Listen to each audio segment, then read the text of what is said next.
Amplified Q&A, baby. Thursday, September 13th, 2018, and you can bet your ass we're gonna get amplified right off the gates today.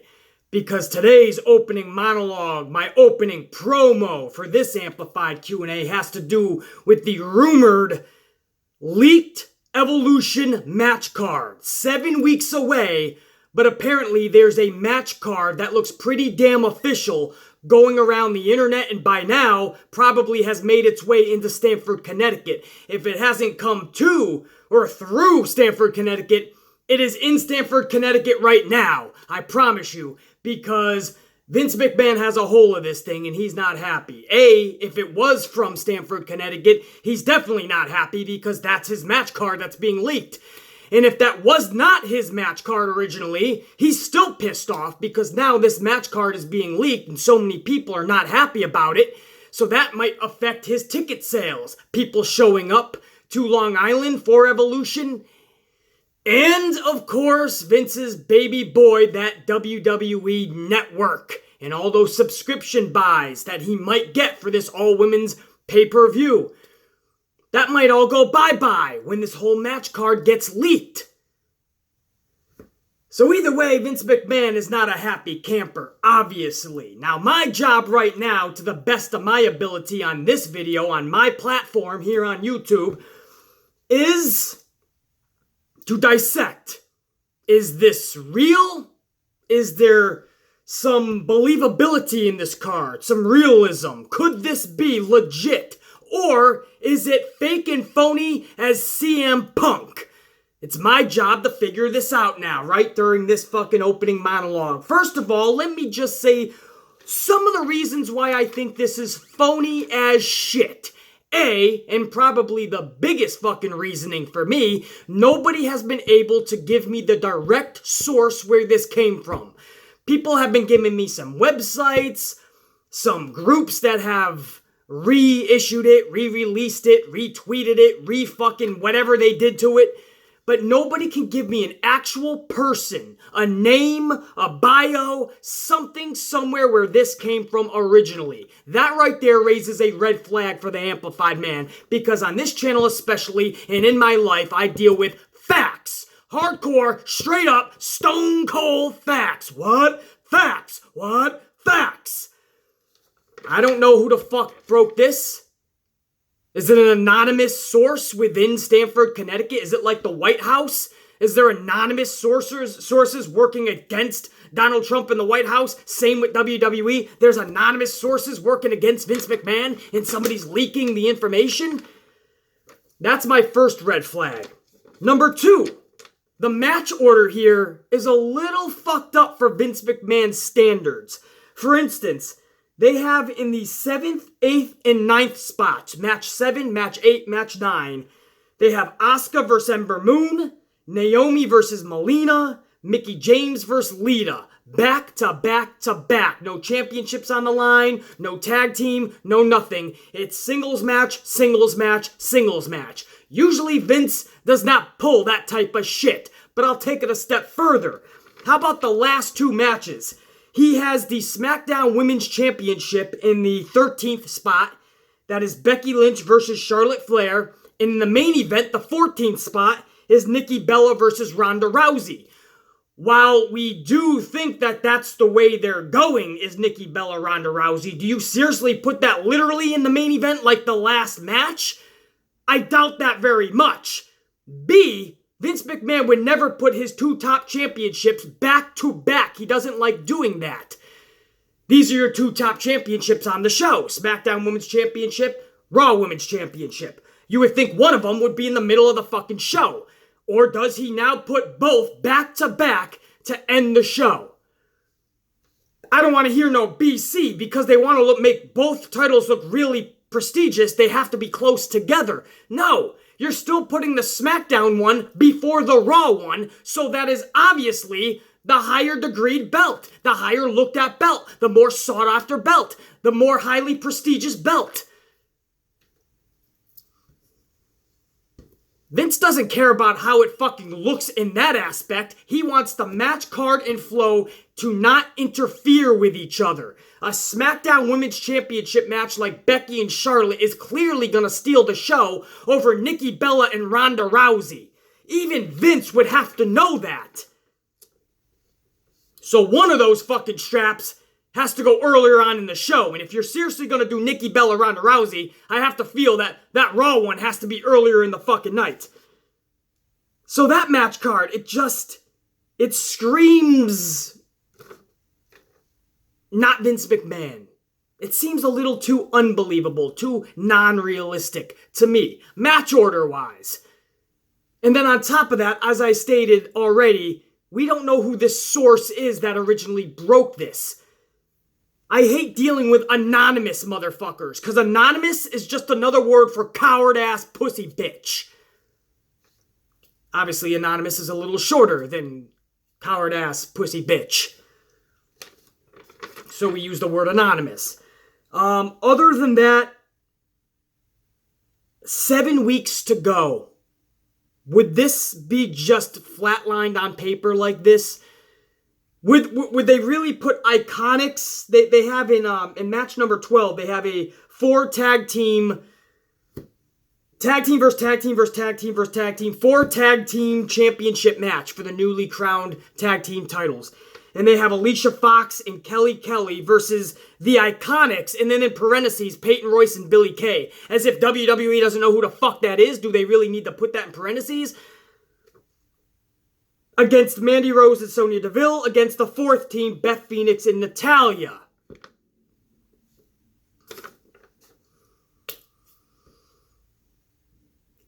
I don't know, man. I don't know. The way that was written, Ikonics, Peyton Royce and Mandy Rose. It was almost like it's fucking, it's trying to feed people that may not know who the Ikonics are. But why would they need to do that if this is supposed to be within the Stamford, Connecticut community? This is only for, at this point, 7 weeks away, this is only for Vince McMahon and his suits and ties. If you don't know who the fucking Ikonics are, and you literally have to put Peyton Royce and fucking Billie Kay in parentheses, then you either got the education of a level of a fucking 4th grader, or you simply literally don't know the WWE product.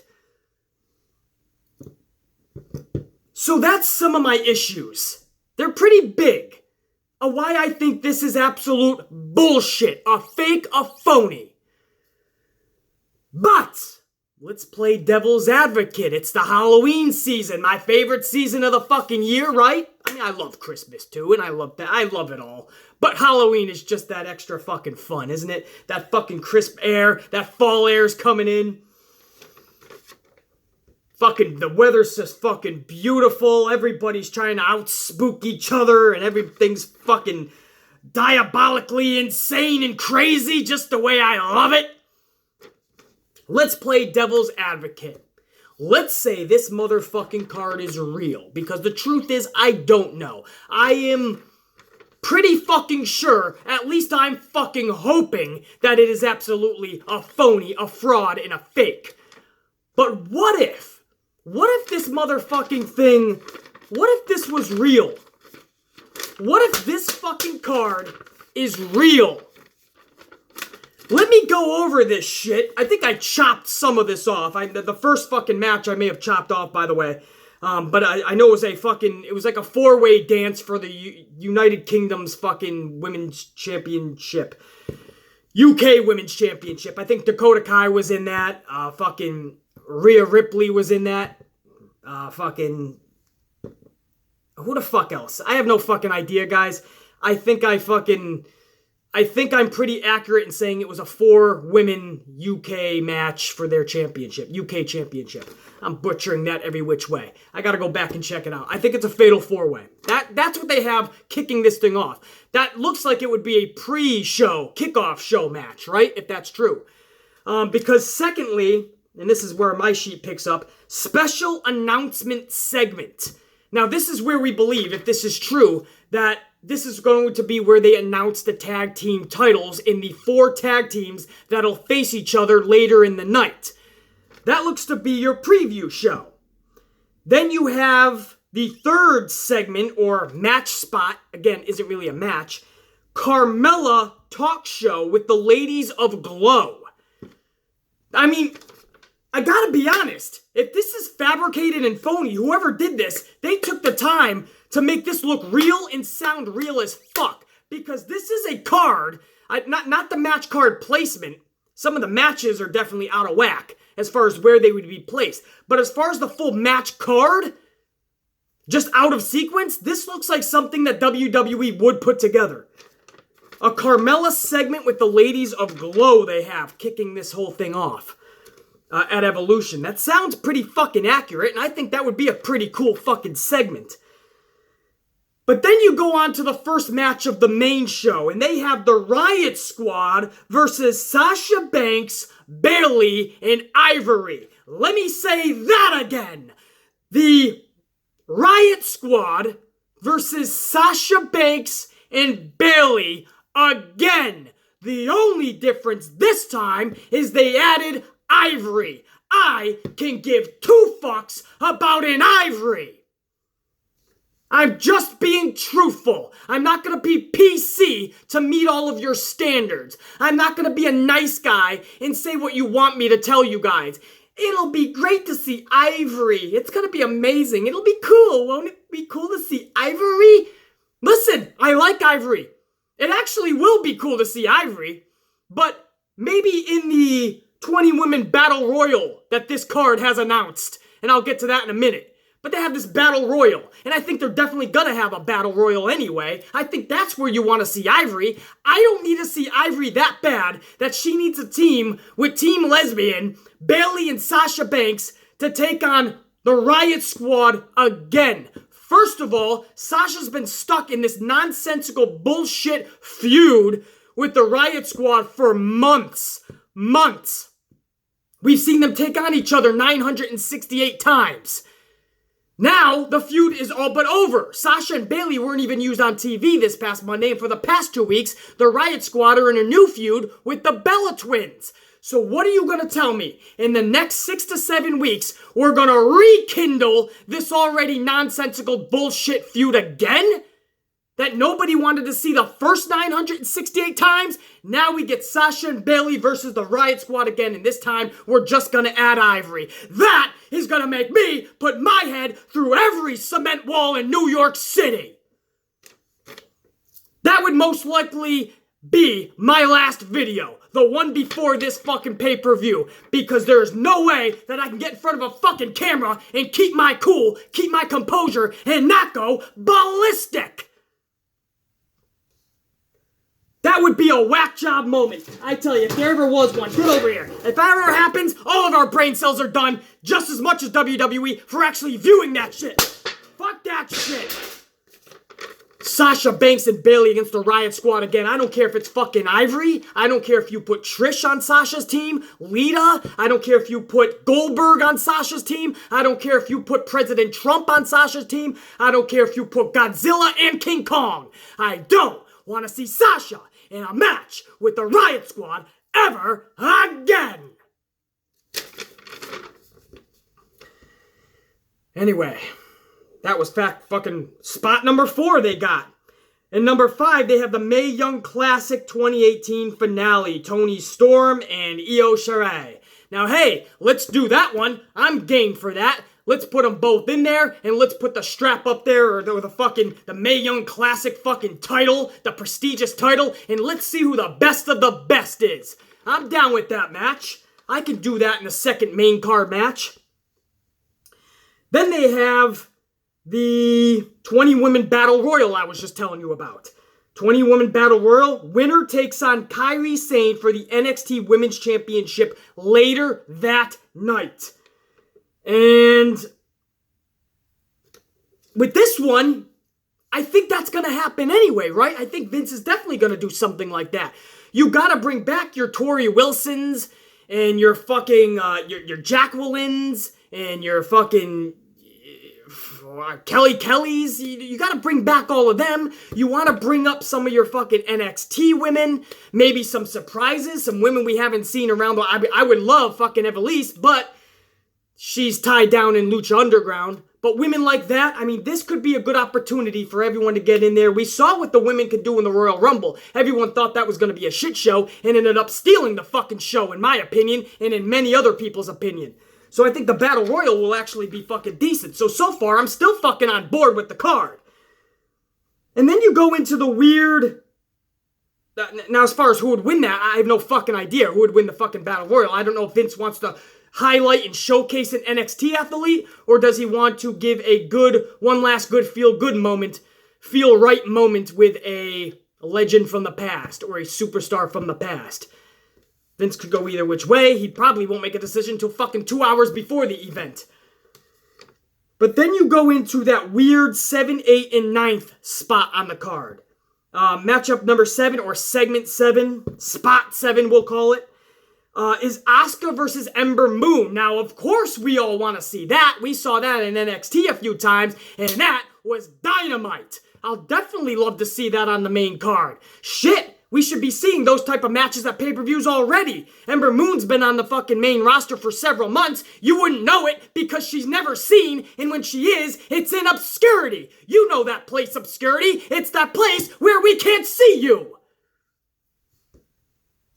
That's where Ember Moon's hiding out, and over on SmackDown, Asuka likes to jump in and out of obscurity as well. And when she's not in obscurity, she's pretty damn close to that spot, isn't she? Because she's never used in the right fucking way over on SmackDown.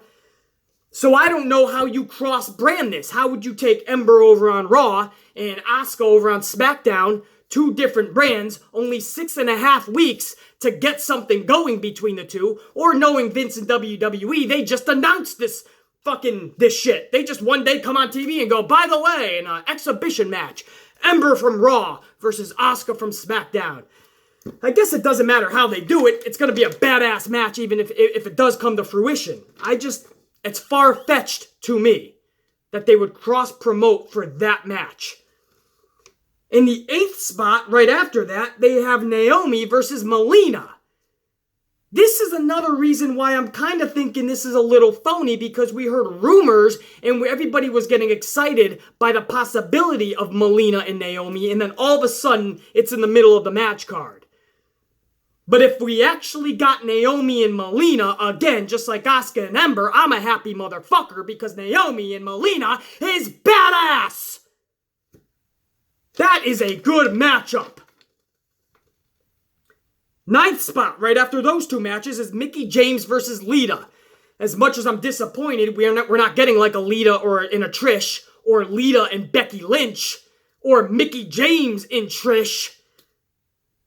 Those matches would be badass, but Mickie James and Lita is going to deliver in some form or facet. We know that. Mickie James is a consummate professional, and so is Lita. I think they're going to go out there, and for the 10 minutes they're allotted, tear it down for those 10 minutes. So, coming off the heels, if this was to be true, and this is the match order and everything, coming off the heels of Asuka and Ember and Naomi and Melina, Mickie James and Lita would deliver, and I'd be on board with that. Then you go into the 10th spot, and this is where Kairi Sane faces the aforementioned Battle Royal winner. We just don't know who that would be. That would be for the NXT Women's Championship. Now, that title match is coming off the heels of Mickie James and Lita, Naomi and Melina. Mickie James and Lita, Naomi and Melina, Asuka and Ember Moon, 20 Women Over the Top Battle Royal, Mae Young Classic finale. I mean, at this point, that's a stacked fucking card. I know a lot of people, when this leaked, everyone was going, well, if this is true, this is absolute shit. This is bullshit. But it's actually sounding pretty damn fucking good to me. Up until this fucking point, anyway. Aside from that opening fucking main show bout with Sasha, Bayley, and Ivory versus the Riot Squad. So right off the bat, I got a bad taste in my fucking mouth, but luckily, the rest of the card so far can help get me a better taste in my mouth. That can help fucking get my adrenaline going, can help get me amplified in the right way, can help intrigue me and excite me for the rest of the show, because that first match would make me go fucking ballistic and bonkers. But after that 10th spot in Kairi Sane in the NXT Women's Championship, then you go into Alexa Bliss and Trish Stratus. Obviously, you guys know my feelings on that. I'm not on board with this match, but it is what it is. At least we get to see Trish Stratus. And maybe they didn't want to give Trish Stratus this big 15-minute athletic competitional match. You know what I mean? And yes, I just made up the word competitional. This athletic competitional match. Maybe they just wanted to kind of dumb it down a little bit, hide any weaknesses that Trish does have, showcase her strengths, and maybe Alexa Bliss was the best option for Vince. This is just what he wanted. His blonde of today versus his blonde of yesterday. And we get Trish versus Alexa Bliss in the 11th spot. It is what it is. At least we get to see Trish. The 12th spot, 3 matches left, and in the 12th one, we have the new Tag Team Championships that, according to this card, that'll be announced earlier in the night on the kickoff. And this is going to be 4 teams. Again, Alicia Fox and Kelly Kelly versus Peyton Royce and Billie Kay, the Ikonics. This made it a point to tell you who the Ikonics are, which again makes it a little fishy to me. Peyton Royce, Billie Kay against Mandy Rose and Sonya Deville versus Beth Phoenix and Natalya. 4 teams for these tag straps. So that leaves me again, if this is real, all of this Sasha and Bayley, they're together to get the newly crowned championships, as if I gave a shit about that anyway. But even worse, they're not even going for the straps. Or who knows in that connection? Maybe they're going for a different type of straps. I don't know what the fuck Bayley and Sasha are doing with each other. But for the tag team title straps, that's 4 different teams according to this card. And I think it would be the coolest thing in the world to see Natty and Beth Phoenix walking out of New York and walking out of Evolution as your new tag team champions. That would be fucking badass. In your 13th spot, you have the SmackDown Women's Championship, as I told you before, Becky Lynch and Charlotte. I think at that point, like I said, and I said this before it was even announced, that's going to be their 3rd meeting, right? They're going to meet at Hell in a Cell. They're probably going to be in Melbourne, Australia, and they're now going to be at Evolution. Even if this is real or not, that looks to be the case. So, by then, are we going to be worn out with these two? Are they going to be able to keep this story going for the next fucking 2 months? Is that going to be worthy of being one half of the double main event? I don't know. Becky Lynch and Charlotte will obviously deliver, though. That's the other issue. They're going to deliver too fucking good. And your last match of the night, your main event, this is calling for Nikki Bella versus Ronda Rousey. Nikki Bella versus Ronda Rousey. Rowdy Ronda versus Diva Bella. Ronda Rousey in real life was in the UFC defeating hardcore motherfuckers in seconds. And the symbol, the icon, the poster child for Diva, Nikki Bella, she's going to have the shot and chance in the main event of Evolution against Ronda. And don't BC, the Diva's bringing so much money for Vince. Don't BC. Nikki Bella has such a fan base and such an outside media presence. Look what happened when she broke up with John Cena and the media was all over it. Don't BC me that. You still do not want to make pro wrestling look like a fucking joke. And when you put in your main event the Diva herself, Nikki Bella, against Rowdy Ronda Rousey, how the fuck do you expect that same outletted reach, that same outstretched media outlet that everyone's claiming Nikki Bella is bringing in? How do you expect us, and them, I should say, how do you expect them to believe in this product, in this business, in this company, in Evolution? They're gonna look at it like a joke. Who's taking on Ronda tonight? The Diva? Oh, the reality star? That's what that fucking outside world, your media outreach that you're talking about, that you're supposedly bringing in because of Nikki, that's what they're gonna be saying. She's got no shot in the world if she lasts more than 6 fucking seconds. 6 seconds, I'm dive bombing outside my 5th story fucking window. Bow! Crash landing, folks. Crash fucking landing. Cause of death, Nikki fucking Bella in the main event of Evolution. Can't make this shit up, guys. Honestly, you cannot make this shit up. whether this is real or not. That's a real thing going around. We've known that for weeks now. Nikki Bella and Ronda Rousey is supposed to be one of the main events at Evolution. Would they really have the fucking balls, the cojones, the how you doings to put that match last? That would have to be the most epically bad, worst decision Vince and WWE has ever made in the entirety of the business in the company. And they've made a shitload of horrible decisions. That would have to rank as the #1 horrible decision, if that's the case. But that's the card, guys.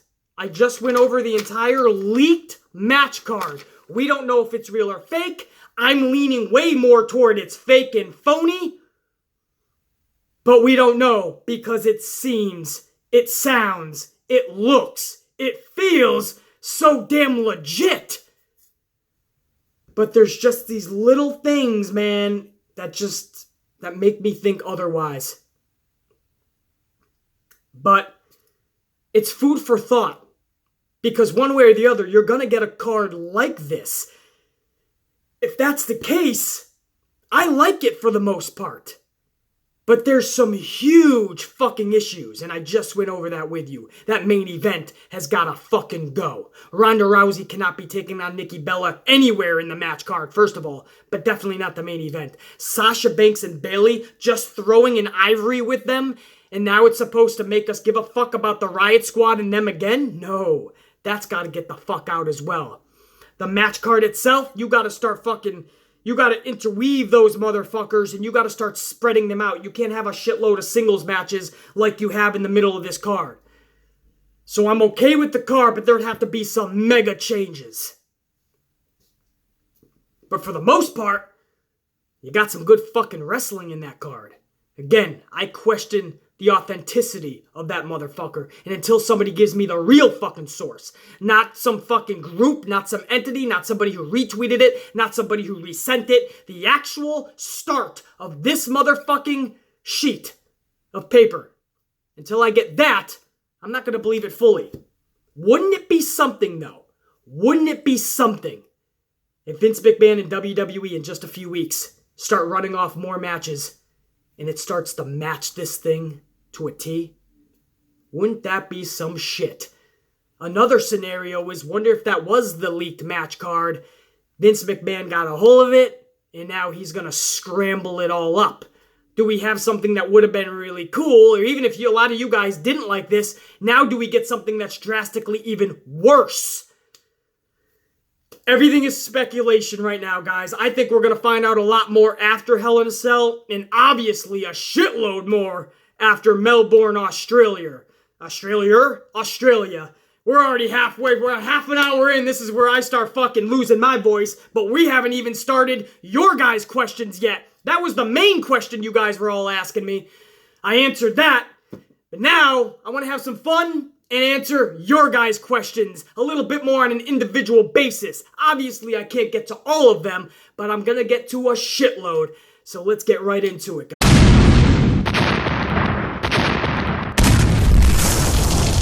Alright, so let's start off over on YouTube with J Football Live. Hey, BC for Q&A. Don't know if you've seen this, but what are your thoughts on John Cena's new finisher, the Lightning Fist? Or what I call the One Fist of Doom. For anyone who thought Santino Marella's Cobra was bad, Lord have mercy on you, cause you ain't seen shit. Honestly, that looked like something out of the Power Rangers. Much love and respect, bro. Right back to you, J Football Live, and I agree with you. For anyone that doesn't know, John Cena returned about a week and a half ago at a live event over in Shanghai, and I believe he did this new thing, I guess we're calling it the Lightning Fist, and he did it against Elias. Now, this thing was cheesy as fuck, and I hope this was just a one-off, just a little funny moment for Shanghai. And I hope we're not going to see this in Melbourne, Australia. I hope we never see this at like a WrestleMania. I definitely don't even want to see this on Raw or SmackDown. He literally just takes the side of his fist and he just goes, just like that, right to the side of your face.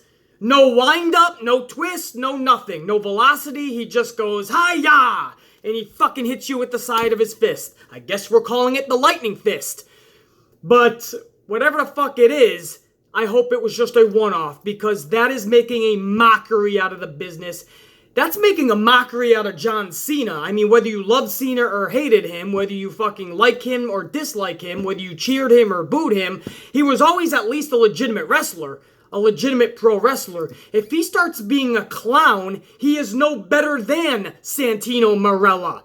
And that's okay if you're at the caliber, a mid-carder like a Santino Marella, but if you are a one-day obvious Hall of Famer like John Cena, is that how you want to wind down the last couple years of your career? You're already a part-timer. You want to be remembered for the guy who did clown shit, Power Ranger shit in the ring? This one fist of doom, as you call it, JFootball Live, this lightning fist, I better never see that again. I really do hope we don't see that in Melbourne, Australia. Especially against a guy like Elias. He's getting beat by a side punch. No velocity, no wind up, no twist. Just a hi-ya! Boom! And Elias is down like a ton of bricks. If that's not making you look weak, I don't know what the fuck is. And if that's not making John Cena look like a fucking idiot, I don't know what is. But somehow, during his time off, John Cena thought it would be cool if he starts to be more of a clown. But that's the John Cena I never liked in his promos, when he always was the goofy John Cena. I never liked that John Cena. I always liked the John Cena that was serious, and when he meant business, business was about to pick up. I don't like this John Cena. It's okay once in a while to have fun. Let's not make that a part of your act, a part of your routine. If this was just for fun in Shanghai, I'm okay with it. If he's going to bring this and add it to his arsenal, now we have an issue. JB. Yo, BC, hope you have a kick-ass day. This has nothing to do with pro wrestling, but for Q&A, what are your thoughts on the Eminem vs. Machine Gun Kelly's beef? Have you heard the diss track? Do you think M will reply? Are you even a fan? Just wanted to switch it up. Much love and respect. Keep up the awesome content. Thank you, JB. I have been keeping up with this, actually. Very much so, actually. Here's the deal. Everybody is going after Machine Gun Kelly because they're saying, you're going to lose. Why even step up to M? You're going to look like a clown. Nothing you put out there is going to be efficient enough. It's not going to be respectable. It's not going to be good enough. M will destroy you. But here's my take. And by the way, obviously, M will destroy you. You ain't going to beat Eminem. But here's my take on this for everyone who's putting down Machine Gun Kelly. MGK, guys, had the balls, the cojones, the how you doings to step the fuck up against Eminem. Do you know how many people, and guys, a lot of you younger guys and gals out there, you don't remember the Eminem, or you don't know the Eminem from years ago. I'm talking, what are we talking, 15 to 20 years ago? At least? When Eminem first came up on the scene, I was a fucking teenager, and we'd be fucking drinking beers and doing illegal fucking drugs while listening to Eminem. Yeah, that's what we were doing. I was a bad kid. And Eminem was the fucking shit back then. And I'm telling you, starting from back then, there was a lot of big names that didn't want to touch Eminem because they were in fear of retaliation. And they knew M would destroy them. To this very day, 20 years later, so many big names won't touch Eminem. Machine Gun Kelly's like, fuck it. I got nothing to lose. I'm making my own way in the industry. I've already come from nothing. I've already made my own way. I'm not just going to be stomped on. So I agree with everyone who says Eminem will destroy you. Yes, of course, you're not going to beat Eminem. But I give nothing but the utmost respect and credit for somebody that has the balls to at least attempt.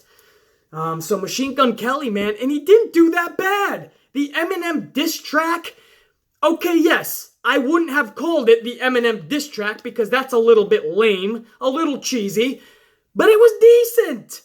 He's not going out there and trying to be the fucking, the coolest rapper. He's going out there and he's going to send out a diss track. That is a diss track. The new thing I've noticed with a lot of young up-and-coming fans and younger people today is that when there's a battle rap, the cool thing to do is just say, that was trash, that was cheesy. And the bigger superstar name, nothing they can do will ever be wrong. They could put out Eminem could put out the cheesiest retaliation, and people will go, that's epic, that's Eminem, that's how it's done. Machine Gun Kelly can put out the most epic shit, and we'd be like, nah, that was trash. You know, that's not cool, man. It's a diss track. It's supposed to be humorous. It's supposed to be hard-hitting. It's supposed to hit some jabs. It's supposed to have a knockout punch. I don't know if that one necessarily had a knockout punch, but I'd give him credit, and I didn't mind the diss track. Now, the retaliation, there's some phony retaliations out there. That's not actually Eminem, guys, so you might want to do some research. But when Eminem retaliates, it's going to be a knockout punch. Yes, because Eminem is Eminem. He's just a lyrical genius, a mastermind. He does nothing without having a fucking plan behind it. No movement, mannerism, look, signal, nothing is sent out by Eminem unless there is a meaning behind it, a plan. He is so methodical. I always said Eminem would be a great pro wrestler, not because of his body, trust me. He would have to hit the gym and just, yeah, there'd have to be some changes there. But mind-wise, psychologically speaking, this motherfucker's got the tools. So that's I know that was probably a long-winded answer to what should have been a short-winded answer, but I'm down with this feud. I've been following this battle feud, battle rap, battle beef, and I give nothing but respect to Eminem and Machine Gun Kelly. So I'm not picking a side here. I'm just going to let them battle it out. And the real winners here is us, the fans. PB Silly Pride. Hey, BC, for Q&A, you said you want Sasha versus Trish for Evolution. What are your thoughts on Sasha versus AJ Lee? I say, my thoughts on that? Epic. Book that shit, PB Silly Pride.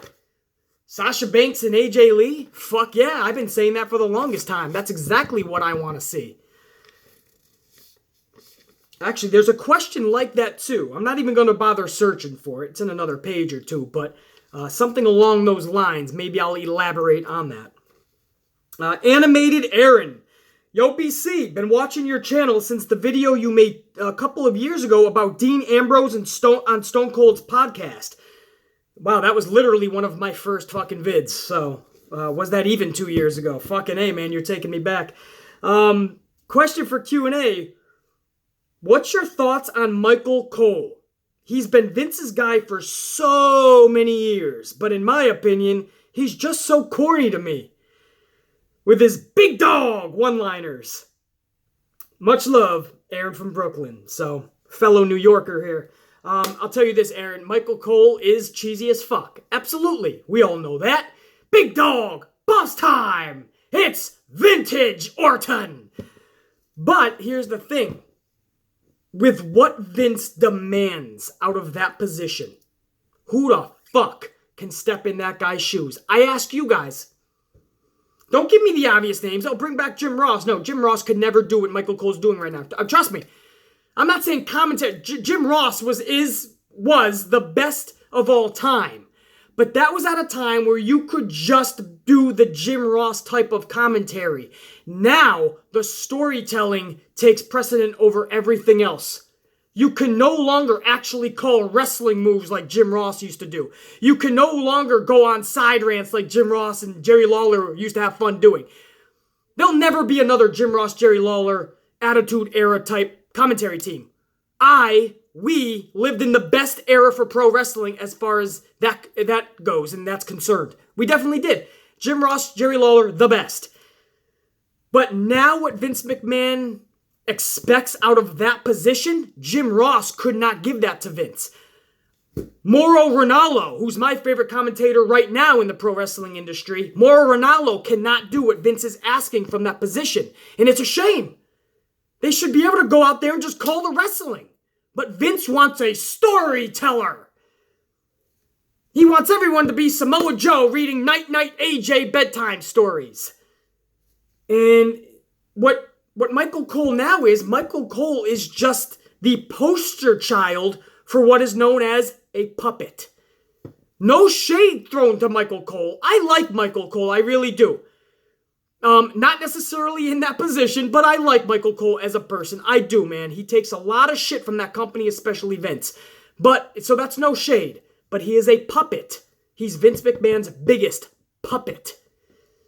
And so my thing is, who would replace him without Vince firing them in a few fucking weeks, months? Mauro Ranallo barely lasted, a few months? Jim Ross comes back, and then he took off a few years ago. He was supposed to come back in a bigger role. He couldn't even fucking last. Vince was like, absolutely not. And I'm sure fucking Jim Ross would have been like, absolutely not. I'm not gonna have your fucking your mouth in my ear fucking every fucking second like it's 20 years ago. So, yeah, I agree, man. I agree. Every fucking time we see Roman Reigns, we gotta hear, the big dog! Big dog! Big dog! Big dog! Big dog! Here comes Sasha. Oh, shit. I love seeing Sasha, but that means block your ears. It's boss time! And do not put... Thank God Michael Cole is not on SmackDown, because when Michael Cole sees Randy Orton, his orgasm hits in, and he's like, it's vintage Orton! Cheesy as fuck, no doubt, but that motherfucker has a lot to handle, man. He has so much to remember, so much to go over, so much to promote, so many stories to tell. For a dude that has that much shit on his plate, he handles himself fucking well, man. And as much as we pick on him and we say he's cheesy and corny, it is going to be a little sad when he leaves, because we all say we can't wait till he's gone, but what happens if we get someone even worse? What happens if fucking Tom Phillips is now the Monday Night Raw guy? Now, I don't mind Phillips, but that's more for a 2-hour SmackDown. I do not want to hear Tom Phillips on fucking Raw. No more than I do Michael Cole anyway. So who do you put? And for those of you saying Mauro Ranallo, Vince will never have that. And Mauro Ranallo wouldn't want to do that, knowing how tough it is and how much you have Vince in your ear. Who do you have? You gonna bring back Josh Matthews? That couldn't be a bigger fucking joke in the world. You don't have anyone else, guys. And again, you're probably going to fucking type in a bunch of names down below, but I'm saying who is going to be able to handle Vince in their ear non-stop, yelling at them, fucking with them. Who's going to be able to do what Cole can do? Not just Cole the wrestling, not just sound cool, but do everything that Cole does. I don't know. So Animated Aaron, I agree with you. Cheesy, corny, no doubt. But who do you replace him with? WWE put all of their marbles, chips, and balls in his court for the last 10, 15 years. They didn't bother to build anybody up next to him or behind him. At least Jim Ross had Michael Cole in the wings. Who the fuck does Cole have? Let's go over to Edward. Hi, BC. Love your channel. Thank you, Edward. It means a lot. Sometimes I am scared of Amplified 2.0. Don't be scared. We keep him caged up for most of the time. And when we can't keep him caged up here, he gets into trouble out there. And, well, the authorities keep him caged up. So don't worry about 2.0. 3 questions. Damn, Edward, you're asking a lot. Let's answer them quickly. Number 1.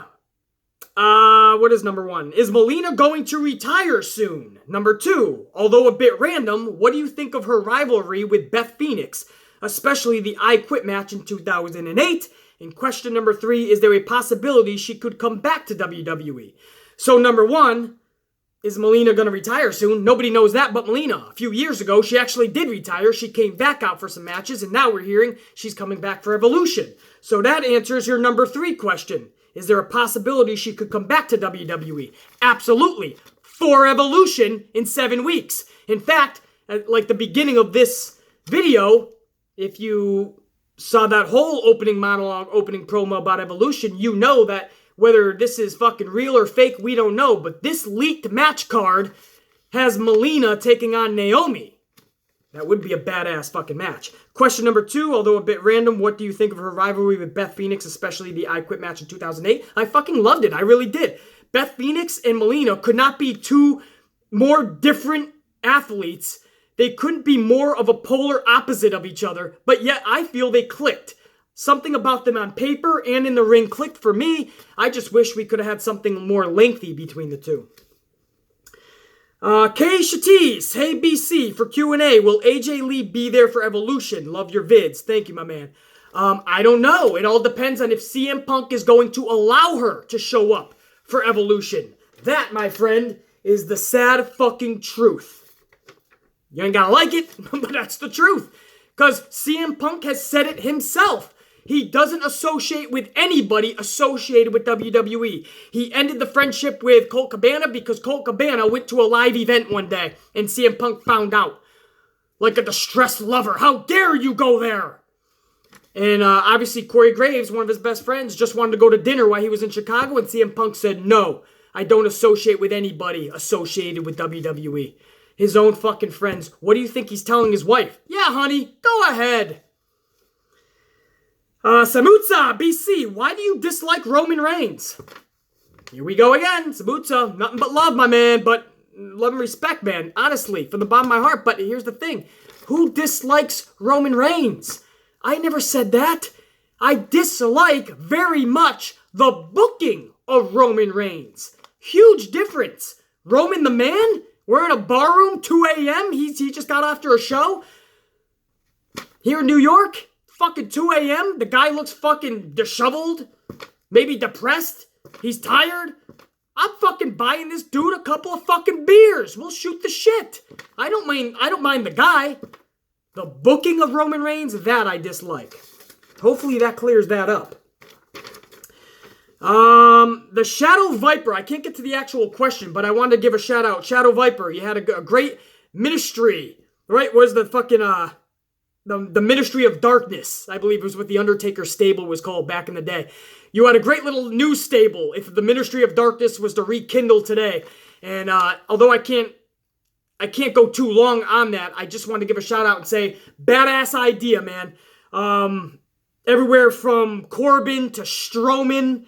You even had the AOP in there. I believe you even had Aleister Black, Undertaker leading the helm. That would be a badass fucking faction. So, Shadow Viper, what I think about that, I think that is badass. And I think in today's product, especially WWE, they would fucking thrive. And yes, I'm talking about The Undertaker right now, at his age, not in his prime, this Undertaker, leading that pack of Strowman, Baron Corbin, AOP, Aleister Black. It's a badass faction. Let's continue on.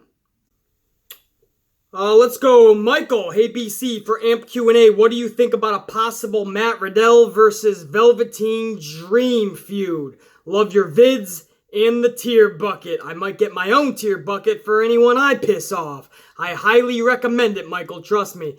Matt Riddle and Velveteen Dream. Here's the deal. You want my honest opinion? This may not be the popular opinion, the popular words that I'm about to speak, but that's fine with me. I don't care about being popular. I care about telling the fucking truth.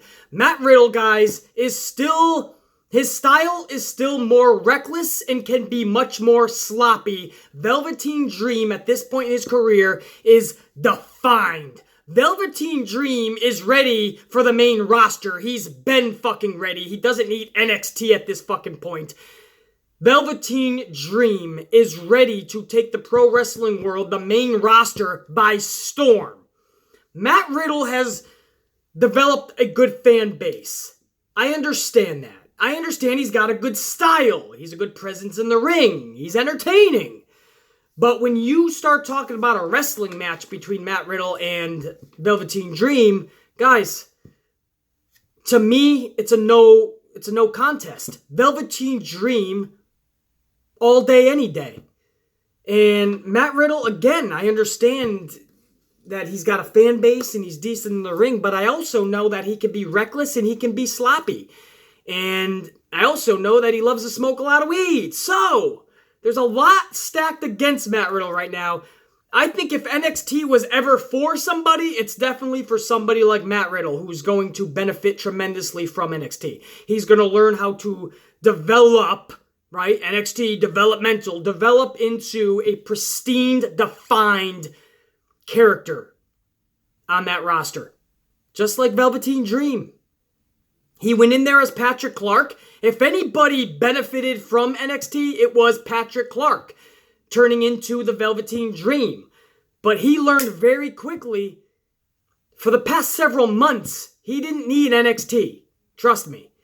Velveteen Dream is ready for that main roster and anywhere he wants to go in the world. But just like Patrick Clark did benefit from it, that's absolutely for somebody like Matt Riddle as well. Matt Riddle has to learn a lot, guys. He came from the UFC, and I don't want to fucking mince words, man. I'm just going to end it there. I'm not a big fan of seeing Matt Riddle versus Velveteen Dream because to me it's a no contest. Velveteen Dream he just leaps and bounds in a different place. Matt Riddle, maybe one day he gets close to that, but I don't think he'll ever be the performer like Velveteen Dream. It's the way it is. Niall Brooks. I like Niall. Is that all right? BC for Q&A. I hate when a superstar says to look up at the Titantron and a highly edited video package comes up. Are we honestly supposed to believe that the superstar went into a video editor and did that? What's your opinion? I am so thankful you asked this because this is something I've wanted to talk about for so long and I just either keep forgetting or it's just not on the top of my mind. I'm making a Raw review reaction or a SmackDown review reaction or the good, the bad, and the ugly to a pay-per-view. The first thing on my mind isn't superstars pointing to the Titantron for an overly edited video package.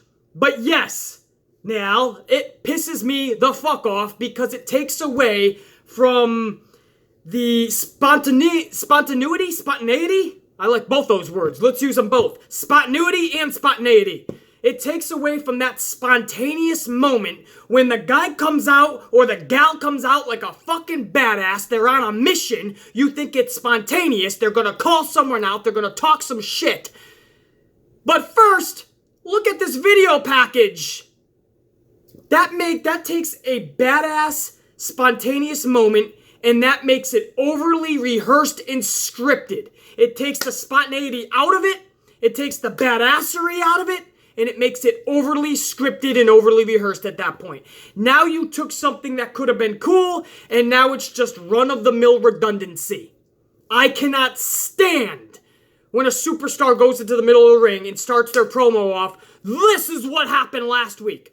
Or if you mess with me this week, this is going to happen again. And then all of a sudden, it's like, clearly, the writers, or Vince, or the suits and ties, told you exactly what to say when you get to the ring.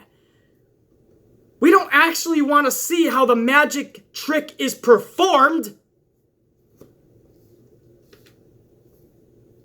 We just want the show. Don't tell us how the trick is actually done. Come on, man. Look at what happened last... No, brah. Find a different way to cut those packages. The superstar should never be dictating what goes on in the truck. Absolutely pisses me off. For no other reason than it just takes away from that fun, spontaneous moment. That sucks. Michael. Hey BC, what are your thoughts on the sets for each show? Do you miss the days of having a theme for each event? Absolutely, Michael. Pisses me off just like the fucking superstar pointing up at the Titantron for the overly produced and hyped edited video package. It also pisses me off that every single set is the same now. Raw, SmackDown, pay-per-views. You just gotta remember what day of the week it is, and then you'll remember what the show is, because the set is all the same, and that, just like the fireworks, it's those little details that help make something epic. I always tell you guys that. And it's the details in the actual show quality and production as well. Just as much as the in-ring talent, competition, promos, is the production value. Now, WWE is still top of the line, but little things like those fireworks, man, really hyped up a crowd that's there in attendance. It even hypes up the crowd that's watching at home on TV, but it also tells that crowd watching on TV that the production, what you are viewing, is world class. What you are viewing is something really special. On top of that, when you had a new set, That was one of the things to look forward to, right? One of the little things, I understand, but it was still something to look forward to. The morning of a pay-per-view, and you remember what it is. Oh shit, SummerSlam's tonight. WrestleMania's fucking Hell in a Cell's tonight, or fucking tables, ladders, and chairs. That's tonight. And you think about the card, and you kind of get a little excited. Oh, this is gonna be some badass matches. And then you think, oh, I wonder how the set's gonna be. I wonder what they're gonna do set-wise. I wonder if it's gonna be fucking... I wonder if the superstars are gonna fucking climb the fucking set, or... You just never knew. Every fucking new pay-per-view was different. Every Raw and SmackDown set was different from each other.